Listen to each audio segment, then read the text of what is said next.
पिछले महीने की ही बात है। 9 जुलाई की शाम को गुरुग्राम में भयंकर बारिश आ रही थी। पानी घुटनों तक भर चुका था। 25 साल का ग्राफिक डिजाइनर अक्षत जैन बाइक पे जिम से घर जा रहा था। इतने ज्यादा पानी में अपना बैलेंस बनाए रखने के लिए अक्षत ने कुछ इस तरीके से अपने पैर जमीन से टिका रखे थे। तभी अचानक पानी के अंदर एक स्ट्रीट लाइट के तार से अक्षत का पैर टच हुआ। पानी और इलेक्ट्रिक वायर के करंट के इस डेडली कॉम्बिनेशन की वजह से अक्षत को इतना जोर का करंट लगा कि उसकी उसी समय मौत हो गई। सबसे दर्दनाक बात यह थी कि अक्षत बेचारा जॉब छोड़ के बेंगलुरु से गुरुग्राम शिफ्ट ही इसलिए हुआ था ताकि वो अपनी माँ के पास रह के उनका ख्याल रख सके, जो मेंटल हेल्थ से उस समय गुजर रही थी। बाद में पता चला कि जहाँ ये एक्सीडेंट हुआ वहाँ स्ट्रीट लाइट का इलेक्ट्रिक सॉकेट खुला हुआ था। अब पावर डिपार्टमेंट ने तो बोल दिया है कि वो सेफ्टी ऑडिट करेगा और सुनने में आ रहा है कि एक व्हाट्सएप हेल्पलाइन भी स्टार्ट कर दी गई। जब आपने टॉयलेट यूज किया और फ्लश दबाया तो ये पानी इस पाइप के थ्रू घर के नीचे से निकलता है। बाथरूम से नहाने का पानी और किचन के बर्तन धोने का पानी भी अलग अलग पाइप्स के थ्रू बाहर आता है। ये सारे पाइप्स मिलकर कनेक्ट होते हैं एक बड़ी मेन पाइपलाइन से, जो जनरली रोड के नीचे होती है, जिसे सीवेज ड्रेन बोला जाता है। इसे ही हम आम बोलचाल की भाषा में सीवर लाइन भी बोल देते हैं। अब ये सीवर लाइन बनी ही इसलिए होती है ताकि सभी घरों,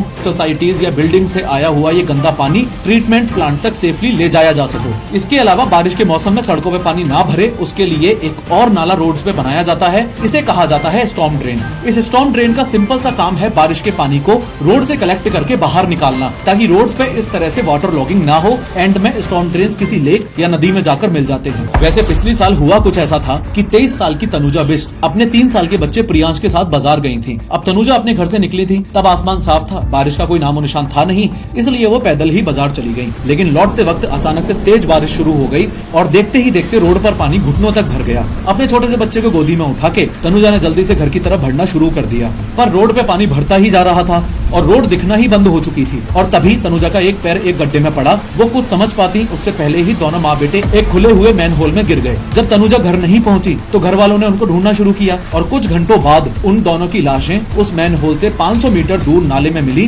बॉडी देखकर सब लोग शॉक में थे, क्योंकि ऐसी हालत में भी तनुजा ने अपने उस छोटे से बच्चे का हाथ ही नहीं छोड़ा था। सबसे खराब बात यह थी कि उस मैन होल के बारे में कॉलोनी के लोगों ने ऑलरेडी काफी बार कंप्लेन की थी। 3 महीने से ये मैन होल खुला पड़ा था। पहले नगर निगम को बताया गया था, फिर एमएलए और एमपी तक भी बात पहुंच गई थी, लेकिन किसी ने उसको ठीक करने के लिए एक कदम भी नहीं उठाया। एक कम्युनिटी बेस्ड सर्वे के हिसाब से तो इंडिया की 90% सिटीज में वाटर लॉगिंग होती है। और ऐसा नहीं है कि ये पानी कोई 1-2 दिनों की कंटिन्यू तेज बारिश की वजह से भर रहा है। सिर्फ कुछ घंटों की बारिश में ही ऑलमोस्ट हर सिटी में मिनी नदियां बहना शुरू हो जाती हैं। लेकिन इंडिया में सीन टोटली उल्टा है। यहाँ तो नॉर्मल बारिश में ही रोड से स्विमिंग पूल बन जाती है, नाले जाम हो जाते हैं और लोगों की जान तक चली जाती है। जैसे कि अभी कुछ दिन पहले की ही बात है, 13 जुलाई को सुबह के करीब 7 बजे लखनऊ में एक दिहाड़ी मजदूर सुरेश अपने घर से पैदल काम पर जा रहा था। बारिश हो रही थी और रोड पे ठीक ठाक पानी भी भरने लग गया था। सुरेश रोड के साइड वाले इस फुटपाथ पर चल रहा था, लेकिन बारिश और पानी की वजह से कुछ भी क्लियरली दिखाई नहीं दे रहा था। तभी अचानक उसका पैर एक टूटे हुए ढक्कन पे पड़ा और उससे पहले कि वो कुछ समझ पाता, सुरेश सीधा एक खुले नाले में जाके गिर गया। नाला पानी से भरा हुआ था और सुरेश उसी पानी और कचरे के साथ अंदर बहता रहा। घर वालों को कुछ पता ही नहीं था। वो तो समझ ही नहीं पाए कि सुरेश गायब कैसे हो गया। पूरा दिन निकल गया और शाम तक भी उसकी बॉडी नहीं मिल पाई। फाइनली शाम को सुरेश की लाश उसी नाले से कुछ दूरी पर मिली। और सबसे अजीब बात, उस कॉलोनी के लोग बार बार नगर निगम को बोलते रहे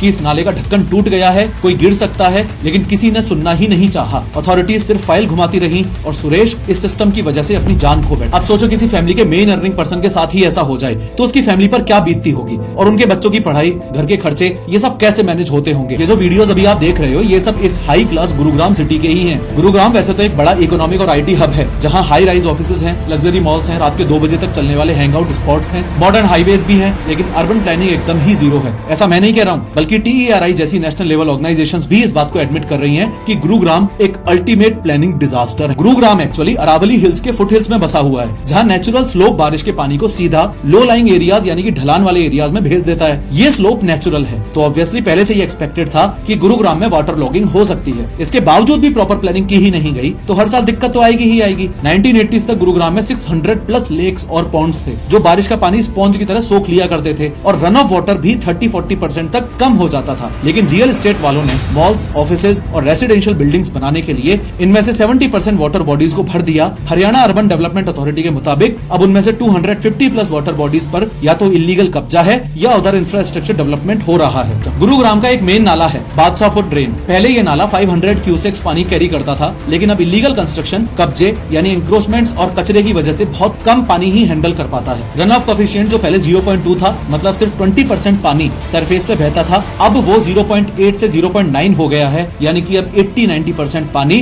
डायरेक्टली रोड्स पे ही बहता है। और ऊपर से हर जगह सीमेंट का ब्लैंकेट बिछा दिया गया है। रोड्स, पार्किंग लॉट्स, फुटपाथ्स सब कुछ इम्पर्वियस है, यानी पानी अंदर जमीन में जा ही नहीं सकता। जब जमीन पानी सोख ही नहीं करेगी और ड्रेन्स या तो है ही नहीं या ब्लॉक्ड हैं, तो पानी जाएगा कहाँ? फ्लड्स तो आने ही हैं। ऐसी ही कुछ हालत है मुंबई की भी। देखो कैसे हर जगह सिर्फ पानी ही पानी भरा। इस ड्रेनेज सिस्टम में 4 मेजर नदियां इंक्लूडेड हैं, मीठी, दहीसर, ओशिवरा, पोईसर और करीब 2000 किलोमीटर के ड्रेन्स हैं। लेकिन दिक्कत ये है कि ये सब आउटडेटेड हैं और इलीगल कब्जों यानी इंक्रोचमेंट्स की वजह से इनकी कैपेसिटी 50% तक कम कर दी गई। बीएमसी ने साल 1993 में एक प्रोजेक्ट शुरू किया था, विम्स्टोवार्ड, मतलब Brihan Mumbai storm water disposal system. इस प्रोजेक्ट के थ्रू मुंबई के ड्रेनेज सिस्टम को मॉडर्नाइज करना था ताकि वाटर लॉगिंग सिचुएशंस क्रिएट ना हो। लेकिन हैरानी की बात यह है कि 32 साल बाद भी इस प्रोजेक्ट का काम नाले में ही पड़ा हुआ है। इनफैक्ट रिसर्चर्स ने एस्टिमेट दिया है कि साल 2050 तक मुंबई को इस वाटर लॉगिंग की वजह से हर साल करीब $6 मिलियन यानी कि 600 करोड़ रुपए का इकोनॉमिक डैमेज होगा। ये बहुत बड़ी प्रॉब्लम है। और पिछले साल मुंबई में एक ऐसा केस हुआ था। एक 45 साल की महिला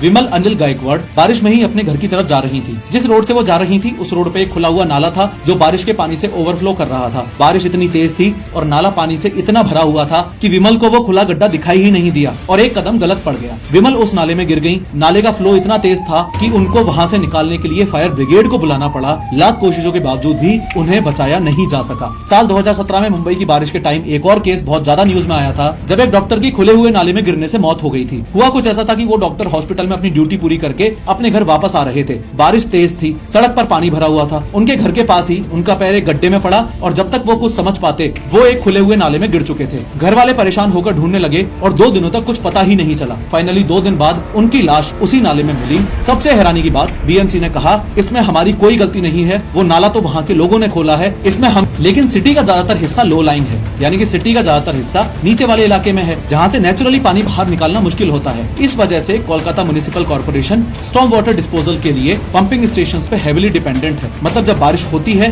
तो पानी अपने आप ड्रेन नहीं होता, उसे मैकेनिकल पंप्स के थ्रू निकाला जाता है। अगर पंपिंग स्टेशंस काम ना करें, जैसे पावर कट, चोक्ड ड्रेन्स या हाई टाइड की वजह से, तो पानी शहर में ही जमा हो जाता है। जो इमेजेस आपको दिख रही हैं, ये है बेंगलुरु। बेंगलुरु में वाटर लॉगिंग होने का भी सेम ही रीजन है जो गुरुग्राम का था। इसे अनप्लान्ड तरीके से एक्सपेंड किया गया है। बेंगलुरु में एक इंपोर्टेंट वाटर मैनेजमेंट सिस्टम का पार्ट है कालुवेस। यही वो स्टॉर्म वाटर ड्रेन्स हैं जो लेक्स से कनेक्टेड हैं ताकि एक्सेस रेन वाटर को लेक्स में डाला जा सके। अब या तो इन कालुवेस को कंक्रीट से भर दिया गया है या इन पे कंस्ट्रक्शन कर दिया गया है और या फिर पूरी तरह से ब्लॉक कर दिया गया है। इस वजह से बेंगलुरु की कई लेक्स जैसे बेलंदुर और वर्तुर केमिकल के तालाब बन चुके हैं। बेलंदुर लेक तो इतनी टॉक्सिक हो चुकी है कि कई बार इसमें आग तक लग जाती है। प्लस बेलंदुर और वर्तुर लेक्स के आसपास बहुत ज्यादा बिल्डिंग्स बन चुकी हैं जिनमें प्रॉपर ड्रेनेज प्लान्स भी नहीं है। इवन कर्नाटका के चीफ मिनिस्टर सिद्धरामैया ने खुद ये बात एडमिट की थी कि बेंगलुरु में स्टॉर्म ड्रेन्स या तो कचरे से जाम है या इलीगल कंस्ट्रक्शंस ने उनका रास्ता बंद कर दिया है। हर साल 2023 की एक रिपोर्ट के हिसाब से तो बेंगलुरु को कम से कम 600 किलोमीटर लंबे और ज्यादा स्टॉर्म ड्रेन्स चाहिए ताकि शहर को फ्लडिंग से बचाया जा सके। खैर, इंडिया में बारिश के बाद होने वाली वाटर लॉगिंग को आप कुछ रीजन से समझ सकते हो।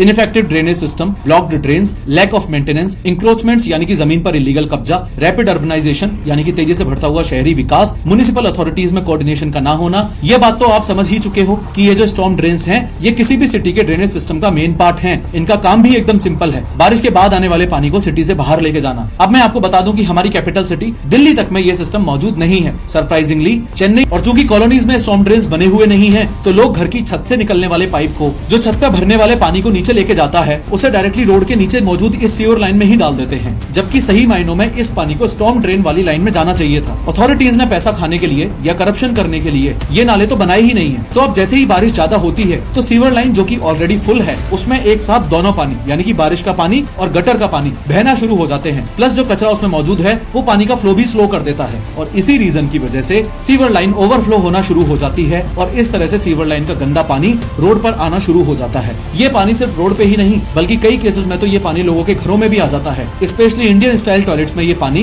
रिवर्स मार जाता है। कई लोगों ने बताया है कि जब बारिश आती है तो सीवेज का पानी उल्टा रिटर्न होकर उनके घरों में एंटर होने लग जाता है। ये तो आपको भी पता है कि इंडिया में लोग कचरा कहाँ फेंकते हैं। ना ही तो कोई गीला और सूखा कचरा अलग करता है और ना ही प्लास्टिक को अलग करता है। जिसका जो मन किया उसने वो रोड पे फेंक दिया। ऐसे केस में ये सारा कचरा इन ड्रेन्स को ब्लॉक कर देता है। फॉलोइंग दिस पानी का फ्लो रुक जाता है और वाटर लॉगिंग शुरू हो जाती है। जैसे जयपुर की ओल्ड सिटी में ही घरों के बीच में पतली पतली सी गलियां हैं जिन्हें गंदी गलियां बोला जाता है। ऐसी 5500 गलियां हैं यहाँ मेरे शहर जयपुर में और यहाँ लोग सिर्फ कचरा ही फेंकते हैं। हैं, तो जब बारिश आती है ये सारा कचरा भी रोड पे आ जाता है। लीगल बिल्डिंग्स बनाने से जुड़ा हुआ पिछले ही साल दिल्ली के ओल्ड राजेंद्र नगर में जो केस हुआ था उसे अपन कैसे भूल सकते हैं। ध्यान से सुनना, हुआ कुछ ऐसा था कि राउज कोचिंग सेंटर ने अपने बेसमेंट में पार्किंग एरिया की जगह एक लाइब्रेरी बना रखी थी। 27 जुलाई की शाम को इस लाइब्रेरी में टोटल 30 बच्चे मौजूद थे। अब जैसे ही बारिश आई तो इस बेसमेंट में पानी भरने लग गया। 27 बच्चे तो जैसे तैसे करके वहां से अपनी जान बचा के निकल गए, लेकिन 3 यूपीएससी एस्पिरेंट्स वहीं अंदर ही फंस गए। पानी भरता ही जा रहा था और वो तीनों एस्पिरेंट्स उसमें डूबते जा रहे थे। फाइनली तीनों की मौत उस लाइब्रेरी में डूबने से हो गई। जयपुर में ही देख लो, इतनी हाई लेवल इंजीनियरिंग कर रखी है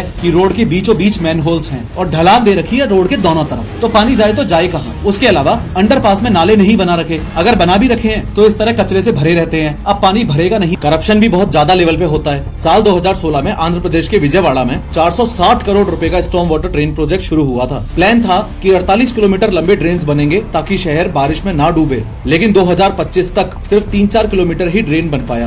क्यों? क्योंकि कॉन्ट्रैक्टर ने बोला सरकार पेमेंट नहीं दे रही है और काम छोड़ दिया। ना प्लानिंग सही थी, ना साइट क्लियर थी, ड्रेन्स के रास्ते में घर बन चुके थे। चेन्नई के इस ओएमआर एरिया में 666 करोड़ रुपए का ड्रेन प्रोजेक्ट अनाउंस हुआ, लेकिन 1 साल बाद भी साइट पर एक ईंट तक नहीं लगी। लोकल लोगों का कहना है कि यहाँ घूसखोरी, रिश्वतबाजी, नेपोटिज्म और फाइल घुमाओ कल्चर ने पूरे प्रोजेक्ट को ही मार दिया है। 2025 में दिल्ली में एंटी करप्शन ब्यूरो ने एक इंजीनियर और कॉन्ट्रैक्टर को पकड़ा क्योंकि उन्होंने ऐसे ड्रेन्स का पैसा खा लिया जो कभी बनाए ही नहीं गए थे। मुंबई में कोर्ट ने बोला कि मीठी नदी की सफाई के टेंडर में बीएमसी के कुछ लोगों ने सेटिंग करके गलत कॉन्ट्रैक्टर को काम दे दिया, जिसकी वजह से काम कभी ठीक से हुआ ही नहीं। खैर, दिल्ली में तो हल्की सी बारिश भी हो जाए ना तो सड़कों पे पानी जमा हो जाता है। छतरपुर जैसे एरियाज में लोग 3-3 घंटे तक ट्रैफिक में फंसे रहते हैं सिर्फ 60 mm बारिश की वजह से। और ये प्रॉब्लम सिर्फ दिल्ली की नहीं है, पूरे देश की है। जब सड़कों पे पानी भरता है तो वहीं से मच्छर भी पैदा होने लगते हैं और फिर शुरू होती है बीमारियों की line. Malaria, dengue, typhoid, cholera, hepatitis A सब फैलने लगते हैं। सिर्फ 2022 में ही दिल्ली में 10,000 से ज्यादा डेंगू के केसेस आए थे और 2023 में अहमदाबाद में सिर्फ 12 दिन में ही 340 गैस्ट्रोएंटेराइटिस, 22 डेंगू, 24 मलेरिया और 8 कोलेरा केसेस रिपोर्ट हुए थे।